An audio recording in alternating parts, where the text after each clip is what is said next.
Size isn't everything, unless of course you're looking for a large van, in which case size is probably quite important. But if you've ever looked at anything like a Fiat Ducato or a Peugeot Boxer, you probably didn't realise that you were looking at a Citroen Relay 2.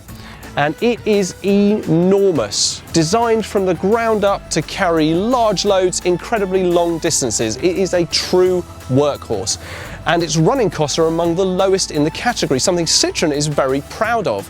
And to be fair, one of the things that Citroen is also very proud of is the amount of testing that all the components have gone through. They drove these things 4 million kilometres and slammed the doors 500,000 times. And you think after all that testing, this vehicle has well and truly earned its stripes. Well, that's probably true, but it hasn't actually gone through the Vanarama Road Test yet.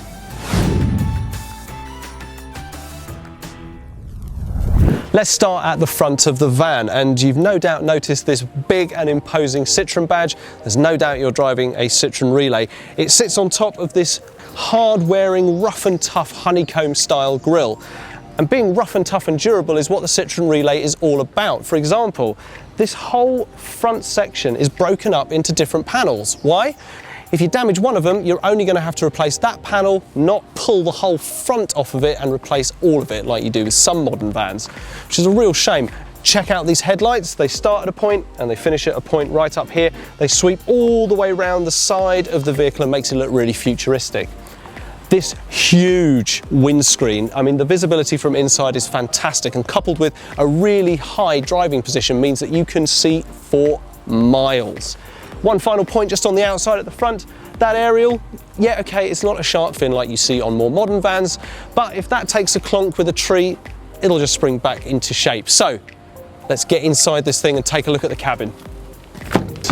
And take a look around. You'll notice the first thing about this cabin is all of the hard-wearing fabrics and tough, durable black plastics. Nowhere is that more obvious than on the steering wheel, which, well, there's no leather, there's no airs and graces. This is going to last forever.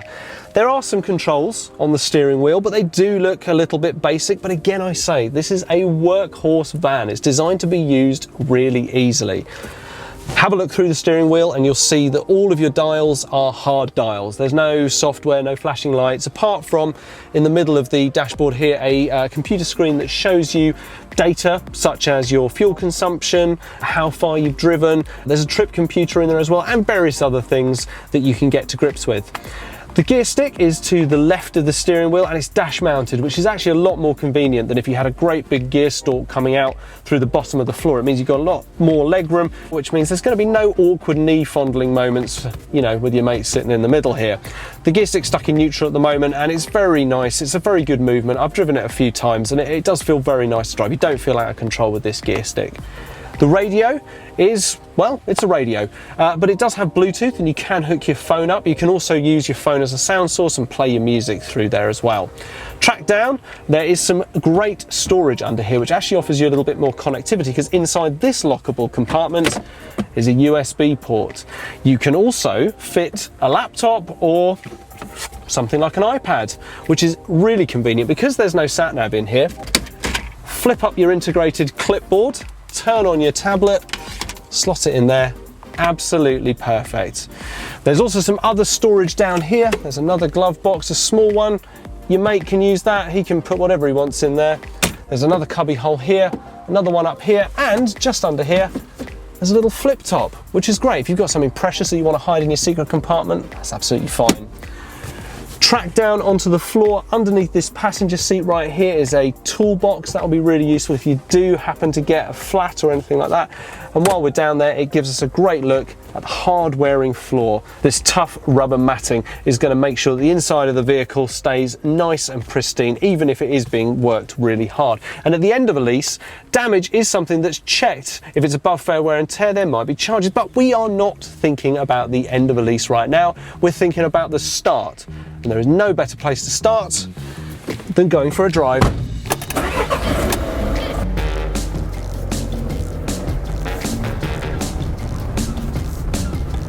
The 2-litre blue HDI engine that sits under the bonnet of the Citroen Relay is a really powerful engine.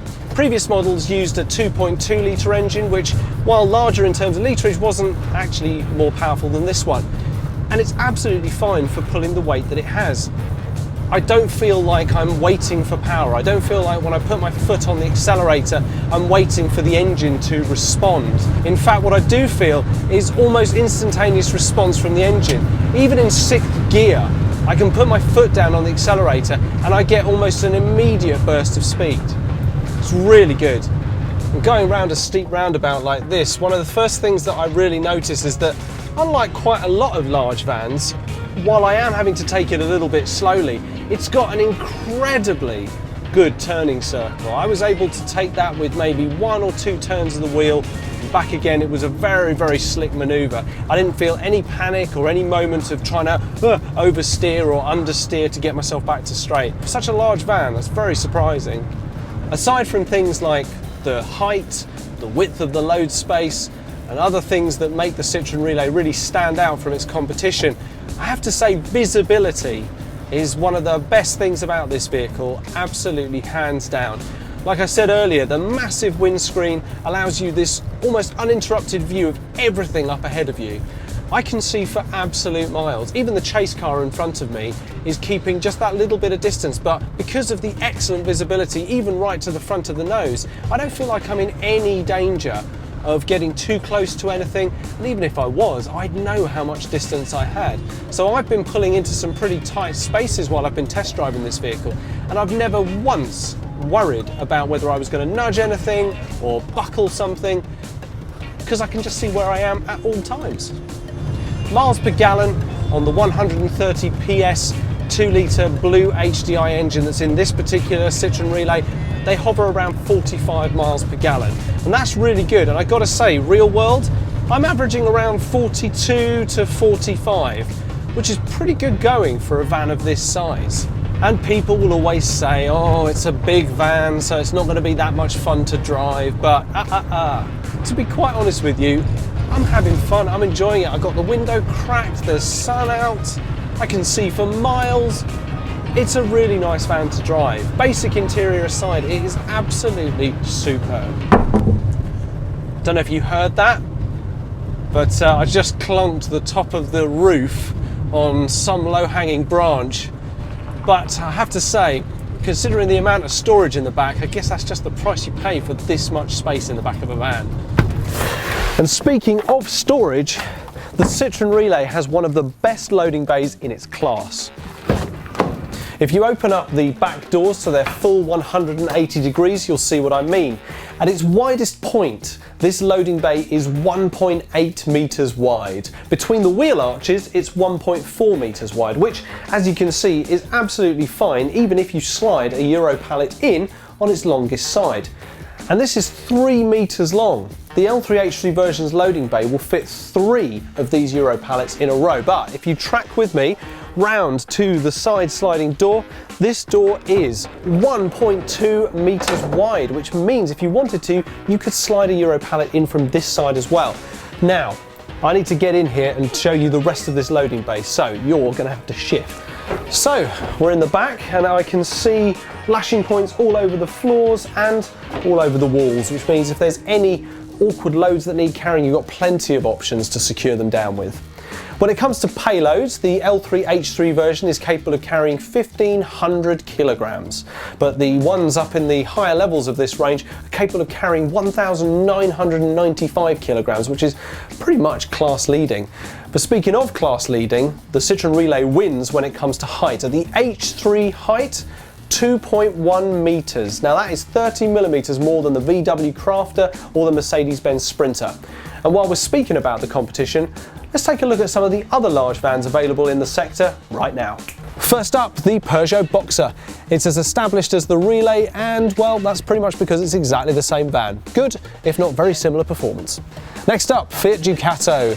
It's got a different engine and some say that makes it a totally new van, despite, well, that not really being the case. It's different, you know, only in the badge. The Nissan MV400, the Renault Master and the Vauxhall Movano. The same platform, the same engines, probably slightly better cabs, but the Citroen Relay is all about being a workhorse.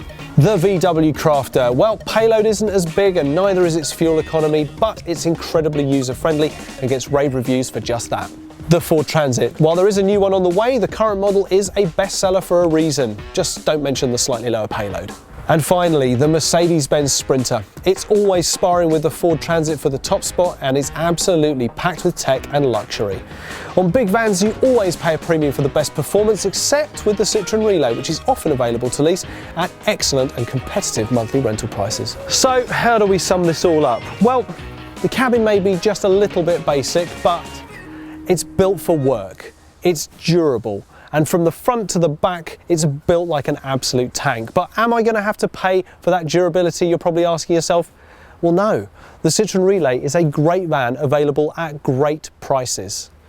And while you may be sitting in the front there, driving along, looking at the road ahead from your high driving position, just remember that with a Citroen Relay, the road ahead is also filled with massive cost savings.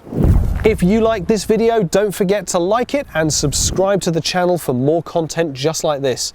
If you want to find out more about this particular model's top-notch storage, check out this video. Or if you want to find out more about the rest of the Citroen Relay range, check out our overview.